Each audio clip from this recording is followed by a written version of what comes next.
Hello বন্ধুরা, আজকে আমি চলে এসেছি সুখিয়া স্ট্রিট শ্যামসুন্দর মায়ের মন্দিরে। ফাইনালি আমি চলে এসেছি, আমার অনেক দিনের আশা মা আজকে পূরণ করলো। তো দেখো বন্ধুরা, এই যে মায়ের মন্দিরে আমি ঢুকছি। তো এই আশেপাশে দোকান আছে, এখান থেকে তোমরা পুজোর সামগ্রী সবাই কিনতে পারো। আমি এখান থেকে কিনেছি। এইটা হচ্ছে মায়ের ঢোকার গলি, একটা ছোট্ট গলি দিয়ে প্রথমেই পড়বে মহাকাল বাবার মন্দির। তারপরে চলে এসেছি দেখো মায়ের আরতিতে। মায়ের আরতি শুরু হচ্ছে, তার জন্য সব জোগাড় যন্ত্র চলছে। মায়ের আরতি তোমরা একটু দেখতে থাকো, দেখো খুব ভালো লাগবে। সত্যি এখানে গিয়ে আমার মনটা সত্যি ভরে গেছে। আমার বহুদিনের শখ ছিল, মা আজ আমাকে পূরণ করে দিয়েছে।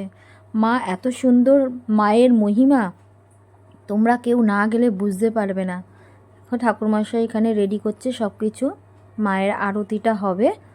তো তোমরা একটু দেখো ধৈর্য সহকারে, খুব ভালো লাগবে।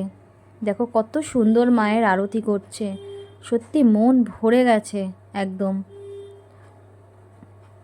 খুব সুন্দর আরতি, তোমরা কেউ যদি যেতে চাও যেতে পারো, খুব ভালো লাগবে। আশা করি খুব ভালো লাগবে।